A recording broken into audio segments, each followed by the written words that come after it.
गौतम बुद्ध अपने दो प्रिय शिष्यों आनंद और उपाली के साथ एक संकरे वन पथ पर धीरे धीरे आगे बढ़ रहे थे। रास्ता बहुत शांत था, इतना शांत कि पैरों के नीचे सूखे पत्तों की चरमराहट भी किसी प्रश्न की तरह प्रतीत हो रही थी। ऊंचे ऊंचे वृक्ष जिनकी शाखाएं आकाश को छूने की कोशिश कर रही थीं, हवा में धीमे धीमे झूम रहे थे। वातावरण में एक अलौकिक ठहराव था, जैसे प्रकृति स्वयं मौन का उपदेश दे रही हो। लेकिन इस बाहरी शांति के विपरीत आनंद के भीतर एक भयंकर तूफान चल रहा था। उसका मन बार बार किसी अदृश्य बोझ के नीचे दब जाता। वह चलते चलते रुक जाता, गहरी सांस लेता, फिर जैसे खुद को समझाकर आगे बढ़ जाता। उसके चेहरे पर वर्षों की थकान झलक रही थी, ऐसी थकान जो शरीर से नहीं आत्मा से जुड़ी होती है। उपाली यह सब देख रहा था। वह आनंद के कदमों की लड़खड़ाहट, उसकी सांसों की बेचैनी और उसकी आंखों में जमा मौन को साफ पढ़ पा रहा था। पर वह कुछ कह नहीं रहा था। वह जानता था कि कुछ पीड़ाएं शब्दों से बाहर नहीं आती। कुछ घाव ऐसे होते हैं जिन्हें केवल मौन ही छू सकता है। वनपथ आगे बढ़ता गया। सूरज की किरणें पत्तों के बीच से छनकर जमीन पर गिर रही थीं, जैसे किसी अदृश्य हाथ से प्रकाश के छोटे छोटे दीप जला दिए गए हों। पर आनंद के भीतर अंधेरा गहराता जा रहा था। हर कदम के साथ उसकी स्मृतियां भारी होती जा रही थीं। लोगों की बातें, उनके ताने, उनकी अनदेखी, उनकी अपेक्षाएं। काफी दूर चलने के बाद आनंद का धैर्य टूट गया। वह अचानक रुक गया। उसके पैर जैसे आगे बढ़ने से इनकार कर रहे हों। उसकी आंखें भर आईं। वर्षों से जमा आंसू आज रास्ता ढूंढ चुके थे। वह बुद्ध की ओर मुड़ा, आवाज कांप रही थी। भगवान, उसने कहा, मैं लोगों के बीच रहता हूं, उनकी सेवा करता हूं, उनके दुख को अपना समझता हूं। फिर भी मेरे भीतर एक खालीपन बढ़ता जा रहा है। कोई मेरी नीयत नहीं देखता, कोई मेरी कोशिशों को नहीं समझता। सब मेरी कमियां गिनाते हैं। कभी लगता है कि भीड़ में रहकर भी मैं अकेला हूं। ये कहते कहते उसकी आवाज टूट गई। शब्द अधूरे रह गए, पर भाव पूरे जंगल में फैल गए। वह दर्द जो वर्षों से दबा हुआ था, आज अचानक बाहर आ गया था, बिना किसी बनावट के, बिना किसी नियंत्रण के। बुद्ध रुक गए। उन्होंने आनंद के कंधे पर अपना हाथ रखा। वह स्पर्श किसी उपदेश से अधिक गहरा था। उस स्पर्श में करुणा थी, स्वीकृति थी, और वह मौन आश्वासन था जो शब्द नहीं दे सकते। उन्होंने शांत स्वर में कहा, आनंद, जब तुम दूसरों की दृष्टि से खुद को देखना शुरू कर देते हो, उसी क्षण अकेलापन जन्म लेता है। ये शब्द सरल थे, लेकिन उनके भीतर सागर की गहराई थी। आनंद की सांसें थोड़ी थम गईं। बुद्ध उसे पास की एक चट्टान पर ले गए और स्वयं उसके सामने बैठ गए। उपाली भी पास आकर मौन में बैठ गया। तीनों के बीच शब्द नहीं थे, पर भावों का संवाद चल रहा था। कुछ देर बाद बुद्ध ने जमीन से कुछ सूखे पत्ते उठाए। वे पत्ते कभी हरे रहे होंगे, कभी धूप और वर्षा को झेला होगा, कभी किसी पक्षी की छाया बने होंगे। आज वे सूखे थे। बुद्ध बोले, देखो आनंद, ये पत्ता कल हरा था, जीवन से भरा था, आज सूखा है। क्या इसका मूल्य समाप्त हो गया? आनंद ने धीरे से सिर हिलाया। नहीं भगवान, पर लोग इसे कुचल देते हैं। बुद्ध मुस्कुराए। उनकी मुस्कान में करुणा भी थी और सत्य भी। लोग इसे इसलिए कुचल देते हैं क्योंकि पत्ता खुद से जुड़ा नहीं रहा। वह हवा के भरोसे है, पैरों के नीचे है। मनुष्य भी जब अपनी कीमत दूसरों की राय से तय करने लगता है, तब लोग उसे कुचल देते हैं। यह सुनते ही आनंद की आंखों से आंसू बह निकले। ये आंसू कमजोरी के नहीं थे, बल्कि पहचान के थे। पहली बार किसी ने उसके दर्द को शब्द दिए थे। पहली बार उसे यह समझ आया कि उसकी थकान लोगों से नहीं, उसकी अपेक्षाओं से थी। वह भीतर ही भीतर सोचने लगा, मैं हर किसी को खुश करने की कोशिश में खुद से कितना दूर चला गया। मैं अपनी शांति दूसरों की स्वीकृति के हाथों सौंप बैठा। उपाली, जो अब तक चुप था, धीरे से बोला, भगवान, तो क्या अकेले रहना सही है? बुद्ध ने आकाश की ओर देखा। बादल धीरे धीरे सरक रहे थे। अकेले रहना और खुद से कट जाना अलग बातें हैं, उन्होंने कहा। अकेले रहना वह क्षण है जब तुम अपने भीतर उतरते हो। वहां कोई तुम्हें जज नहीं करता, कोई तुमसे कुछ मांगता नहीं। वहां तुम सिर्फ तुम होते हो। ये शब्द उपाली के भीतर भी उतर गए। उसे एहसास हुआ कि वह भी चुपचाप लोगों की स्वीकृति के पीछे भाग रहा था। वह भी अपने मौन में छिपा हुआ था। चलते चलते वे एक शांत झील के किनारे पहुंचे। पानी बिल्कुल स्थिर था। ऐसा लगता था जैसे समय यहां ठहर गया हो। बुद्ध ने आनंद से कहा, इस झील में अपना चेहरा देखो। आनंद ने झील में देखा। उसका प्रतिबिंब साफ था, लेकिन जैसे ही उसके मन में बीते अपमान, कल की बातें और लोगों की राय आई, पानी में हल्की लहर उठी और चेहरा टूट गया। बुद्ध बोले, जब तक मन शांत नहीं होगा तब तक तुम खुद को साफ नहीं देख पाओगे। यह क्षण अत्यंत भावुक था। आनंद को लगा जैसे वर्षों बाद वह खुद से मिला हो। उसे समझ आया कि शांति बाहर नहीं, भीतर है, और अकेलापन कोई सजा नहीं बल्कि एक साधना है। बुद्ध ने अंत में कहा, आज से यह याद रखना, जब दुनिया शोर मचाए तब थोड़ा अकेले बैठ जाना। वही अकेलापन तुम्हें मजबूत बनाएगा, वहीं तुम खुद को फिर से पाओगे। उस दिन मार्ग वहीं था, जंगल वहीं था, लेकिन तीनों के भीतर यात्रा शुरू हो चुकी थी। यह केवल पैरों की यात्रा नहीं थी, यह आत्मा की ओर पहला कदम था। और आनंद जान गया था, अब वह अकेला नहीं है, क्योंकि उसने खुद को पा लिया था। अगली सुबह का सूरज सचमुच कुछ अलग ही था। उसकी किरणें आंखों को चुभ नहीं रही थीं, बल्कि मन के कोनों में छिपे अंधेरों को छू रही थीं। ऐसा लग रहा था मानो प्रकाश बाहर से नहीं, भीतर से फैल रहा हो। गौतम बुद्ध, आनंद और रूपाली गांव की सीमा पर खड़े थे। सामने वही गांव था, पर वातावरण में एक अदृश्य थकान तैर रही थी। गांव पूरी तरह जाग चुका था, पर जागरण में उत्साह नहीं था। कहीं दो भाइयों के बीच जमीन को लेकर तीखी बहस चल रही थी। कहीं एक स्त्री अपने पति से चुपचाप आंसू पोंछते हुए शिकायत कर रही थी। कहीं एक किशोर को उसके सपनों के लिए ताने दिए जा रहे थे। हर आवाज में एक बात समान थी, कोई सुना नहीं जा रहा था। आनंद का हृदय भारी हो गया। उसने बुद्ध की ओर देखा, मानो पूछना चाहता हो, क्या यही संसार है? बुद्ध ने उसकी आंखों में प्रश्न पढ़ लिया, पर उत्तर शब्दों में नहीं दिया। वे बस आगे बढ़ते रहे। गांव के भीतर प्रवेश करते ही एक वृद्ध स्त्री कांपते कदमों से बुद्ध के पास आई। उसके चेहरे की झुर्रियां उम्र से नहीं, वर्षों की उपेक्षा से बनी थीं। उसकी आवाज में शिकायत नहीं, थकान थी। महात्मा, वह बोली, मैंने जीवन भर सबका ख्याल रखा, पति का, बेटे का, बहुओं का। आज जब मन टूटता है तो कोई बैठकर सुनने वाला नहीं। मेरा बेटा मेरी बात को बोझ समझता है, पड़ोसी मुझे असफल मां कहते हैं। आनंद को लगा जैसे यह स्त्री केवल अपने लिए नहीं, बल्कि उन सभी के लिए बोल रही है जिन्हें जीवन ने चुप करा दिया है। बुद्ध ने उसे ध्यान से देखा। उनकी आंखों में करुणा थी, पर दया नहीं। उन्होंने उसका हाथ थामा और बहुत धीमे स्वर में कहा, मां, तुमने जीवन भर दूसरों को पकड़े रखा, आज एक दिन स्वयं को पकड़ो, एक पल अपने साथ बैठो। जब मन शांत होगा तो तुम्हें पता चलेगा कि तुम्हारी पीड़ा तुम्हारी कमजोरी नहीं, तुम्हारी थकान है। स्त्री कुछ समझ नहीं पाई, पर उसके भीतर कुछ ढीला पड़ गया, जैसे किसी ने वर्षों से कसी हुई गांठ को हल्का सा खोल दिया हो। वह बिना कुछ कहे लौट गई, पर उसके कदम पहले से स्थिर थे। आनंद ने असहज होकर कहा, भगवान, क्या मौन इतना ही पर्याप्त है? लोग तो टूट रहे हैं। बुद्ध रुके। उन्होंने गांव की ओर देखा, फिर आकाश की ओर। आनंद, वे बोले, जो स्वयं भीतर से बिखरा हो वह किसी और को कैसे जोड़ेगा? मौन इलाज नहीं है, मौन तैयारी है। पहले भीतर की नाव मजबूत करनी होती है, तभी कोई और पार हो सकता है।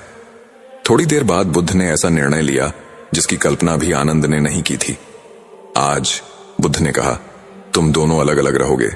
कोई संवाद नहीं, कोई सेवा नहीं, कोई प्रश्न नहीं, केवल स्वयं के साथ रहना है। आनंद का हृदय बैठ गया। उसे लगा जैसे किसी ने उससे उसका सहारा छीन लिया हो। वह वर्षों से सेवा, संवाद और उपस्थिति में जी रहा था। अकेलापन उसे भयावह लगा। उपाली शांत रहा, पर उसके भीतर भी एक हलचल थी। नियमों का पालन करने वाला उपाले पहली बार बिना नियम के रहने जा रहा था। आनंद गांव के बाहर एक पुराने बरगद के नीचे बैठ गया। बरगद की जड़ें जमीन से बाहर झांक रही थीं, जैसे समय ने अपनी नसें उघाड़ दी हों। शुरुआत में आनंद का मन टिक ही नहीं पाया। कभी किसी ने क्या कहा था, कभी किसी ने क्या उम्मीद रखी थी, कभी वह कहां असफल हुआ था। सब स्मृतियां आक्रमण करने लगीं। उसका मन बोला, तुम अच्छे नहीं हो, तुम सबको खुश नहीं कर पाए, तुम्हें हमेशा और देना चाहिए था। आनंद कांप उठा। पहली बार उसे लगा कि वह जितना दूसरों के लिए रहा उतना कभी अपने लिए नहीं रहा। उसकी आंखों से आंसू बह निकले। वह रोया, बिना शब्दों के, बिना रोक के। उसी समय एक छोटा बच्चा बरगद के पास आया। उसने आनंद को रोते देखा और कुछ दूरी पर खड़ा हो गया। आनंद ने आंख उठाकर उसे देखा। बच्चा बोला नहीं, बस पास आकर बैठ गया। कुछ देर बाद बच्चा बोला, आप रो क्यों रहे हैं? आनंद ने कहा, क्योंकि मैं थक गया हूं। बच्चा मुस्कुराया, मेरी मां भी तब रोती हैं जब बहुत थक जाती हैं, फिर थोड़ी देर बाद अच्छा हो जाता है। बच्चा चला गया, पर उसके शब्द आनंद के भीतर उतर गए। उसे पहली बार समझ आया, थकान कमजोरी नहीं है, थकान ईमानदारी का संकेत है। उसने खुद से पूछा, मैं इतना थका क्यों हूं? उत्तर स्पष्ट था, क्योंकि वह सबको खुश करने में खुद को भूल गया था। दूसरी ओर उपाली नदी किनारे बैठा था। पानी धीरे धीरे बह रहा था। न कोई जल्दी, न कोई शिकायत। शुरुआत में उसे अजीब लगा, कोई निर्देश नहीं, कोई भूमिका नहीं, पर जैसे जैसे समय बीता उसे एहसास हुआ कि वह पहली बार किसी अपेक्षा के बिना मुंसलाम बैठा है। उसे लगा जैसे वर्षों से उसने स्वयं को एक पद, एक पहचान, एक कर्तव्य में बांध रखा था। आज वह केवल मनुष्य था। एक मछुआरा पास आया। उसने उपाली को देखा और कहा, आप यहां अकेले बैठे हैं? उपाली ने उत्तर दिया, हां।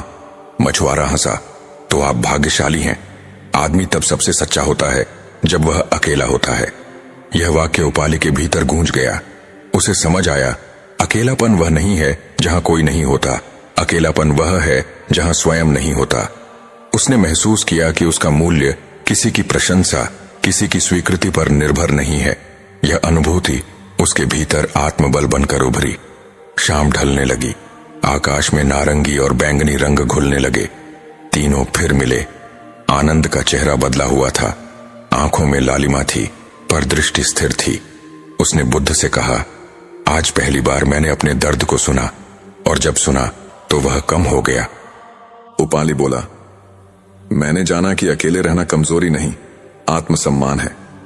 जब मैं स्वयं का साथ देता हूं तो मुझे किसी प्रमाण की आवश्यकता नहीं रहती। बुद्ध ने दोनों को देखा। उनके चेहरे पर हल्की मुस्कान थी, वह मुस्कान जो शब्दों से अधिक गहरी होती है। उन्होंने कहा, यही मौन की शक्ति है। यह तुम्हें तोड़ता नहीं, यह तुम्हें तुम्हारे असली रूप से मिलाता है। जो स्वयं से मिल गया वह संसार से कभी नहीं डरता। गांव वहीं था, लोग वहीं थे, समस्याएं भी वहीं थीं, पर आनंद और उपाली भीतर से बदल चुके थे। यह भाग्य केवल मौन का नहीं था, यह उस साहस का था जो खुद से मिलने के लिए चाहिए, जो अकेले बैठने के लिए चाहिए, और जो यह स्वीकार करने के लिए चाहिए कि हम भी थक सकते हैं और फिर भी पूर्ण हो सकते हैं। यात्रा का अंतिम दिन बिना किसी घोषणा के आया था, पर उस दिन की हवा में कुछ असामान्य था, जैसे समय स्वयं धीमे कदमों से चल रहा हो। आकाश में बादल नहीं थे, फिर भी सूरज की रोशनी तीखी नहीं थी। वह रोशनी भीतर तक उतर रही थी, मन की परतों में, स्मृतियों के कोनों में, उन भावनाओं में जिन्हें शब्द कभी पकड़ नहीं पाए थे। गौतम बुद्ध, आनंद और उपाली एक ऊंचे टीले पर पहुंचे। वह टीला किसी भव्यता का प्रतीक नहीं था, पर वहां बैठते ही ऐसा लगा जैसे धरती स्वयं शरण दे रही हो। नीचे फैला मैदान दूर तक सांस लेता हुआ दिख रहा था। घास हवा के साथ झुक रही थी, जैसे कोई मौन में प्रार्थना कर रहा हो। बुद्ध ने धीरे से कहा, यहीं बैठते हैं। तीनों जमीन पर बैठ गए। कोई जल्दी नहीं थी, न कहीं पहुंचना था, न कुछ सिद्ध करना, केवल होना था। आनंद की सांसें भारी थीं। बीते दिनों की घटनाएं उसके भीतर चलचित्र की तरह चल रही थीं। गांव के लोग, उनके कटु शब्द, उसकी चुप्पी, और वह अपमान जिसे वह हर बार भीतर ही भीतर पीता रहा। फिर वे क्षण जब उसने पहली बार बिना अपराध बोध के अकेले बैठना सीखा था, जब उसने जाना था कि चुप रहना कमजोरी नहीं बल्कि शक्ति भी हो सकता है। उसकी आंखें भर आईं। भगवान, उसने कांपती आवाज में कहा, मुझे डर लगता है, मुझे डर लगता है कि कहीं यह शांति क्षणिक न हो, कि कहीं मैं फिर वही पुराना आनंद न बन जाऊं जो हर शब्द को दिल पर ले लेता है। बुद्ध ने उसकी ओर देखा। उनकी आंखों में न कोई उपदेश था, न करुणा का दिखावा, बस गहरी स्वीकृति थी। डर आना स्वाभाविक है, वे बोले। डर यह बताता है कि तुम सजग हो, लेकिन याद रखना, जो व्यक्ति अपने डर को देख लेता है वह उससे बड़ा हो जाता है। उन्होंने जमीन पर पड़ी एक सूखी दिए की बाती उठाई। अगर यह बुझ जाए, बुद्ध ने पूछा, तो क्या दीपक व्यर्थ हो जाता है? उपाली ने तुरंत उत्तर दिया, नहीं, उसे फिर जलाया जा सकता है। बुद्ध मुस्कुराए। ठीक वैसे ही मन बार बार भटकेगा, पुरानी आदतें लौटेंगी, पुराना आनंद भी दस्तक देगा, लेकिन हर बार लौट आना, हर बार स्वयं को फिर से चुनना, यही साधना है। आनंद ने पहली बार महसूस किया कि साधना कोई ऊंचा आदर्श नहीं, बल्कि रोज रोज किया जाने वाला छोटा साहस है। कुछ देर तक तीनों मौन में बैठे रहे। तभी दूर से किसी के पैरों की आहट सुनाई दी। एक युवक उनकी ओर आ रहा था। उसके कपड़े साधारण थे, जैसे उसने जीवन से कोई अपेक्षा ही छोड़ दी हो। आंखों में थकान थी, शरीर की नहीं, आत्मा की। वह पास आकर रुका, झिझका, फिर बोला, महात्मा, लोग मेरा मजाक उड़ाते हैं, मैं चुप रहता हूं, फिर भी दुख मिलता है। बुद्ध ने उसे बैठने का संकेत किया। जब कोई तुम्हें अपमान देता है, उन्होंने पूछा, तो तुम क्या करते हो? युवक ने सिर झुका लिया। उसे अपने मन में रख लेता हूं, उसने कहा। बुद्ध का स्वर शांत था, पर शब्द गहरे। तो दुख उन्होंने नहीं दिया, दुख तुमने अपने भीतर रखा। यह सुनते ही युवक की आंखें नम हो गईं। वह पहली बार समझ पा रहा था कि उसका दुख दूसरों की शक्ति नहीं, उसकी अपनी स्वीकृति से जन्म लेता है। आनंद को लगा जैसे यह वाक्य सीधे उसके लिए कहा गया हो। उसे अपने भीतर कई ऐसे क्षण दिखने लगे जब वह किसी और की बात को पकड़े बैठा रहा और उसी से घायल होता रहा। बुद्ध ने आगे कहा, खुद पर ध्यान देना मतलब खुद को कठोर बनाना नहीं। इसका अर्थ है इतना सजग होना कि हर तीर तुम्हें घायल न कर सके, हर शब्द तुम्हारा मूल्य तय न करे। युवक देर तक चुप रहा, फिर उसने धीरे से कहा, तो क्या मैं गलत नहीं हूं अगर मैं हर बात का उत्तर न दूं? बुद्ध ने सिर हिलाया। हर प्रश्न का उत्तर शब्द नहीं होता। कुछ प्रश्नों का उत्तर मौन है और कुछ का आगे बढ़ जाना। युवक उठकर झुका। उसके चेहरे पर वही उलझन थी, पर अब उसके नीचे एक नई स्पष्टता भी थी, जैसे उसे कोई दिशा मिल गई हो। उसके जाने के बाद उपाली ने बात रखी। मैं अब समझ पा रहा हूं, उसने कहा, कि सेवा तभी सच्ची होती है जब उसमें स्वयं का सम्मान भी जुड़ा हो। अगर मैं स्वयं को खोकर सेवा करूं तो वह सेवा नहीं, आत्मत्याग है। बुद्ध ने सहमति में सिर हिलाया। जो स्वयं से प्रेम नहीं करता, उन्होंने कहा, वह दूसरों को क्या देगा? खाली पात्र से कोई प्यास नहीं बुझती। सूरज धीरे धीरे ढलने लगा। उसकी रोशनी तीनों के चेहरों पर पड़ रही थी। उस प्रकाश में थकान नहीं थी, केवल स्वीकार था। उसी समय पास के मैदान से एक वृद्ध स्त्री आती दिखाई दी। उसकी चाल धीमी थी, पर आंखों में गहरी पीड़ा थी। उसने बताया कि उसका बेटा वर्षों से उससे बात नहीं करता। मैंने कुछ कहा था, उसने रोते हुए कहा, और उसने सब कुछ तोड़ दिया।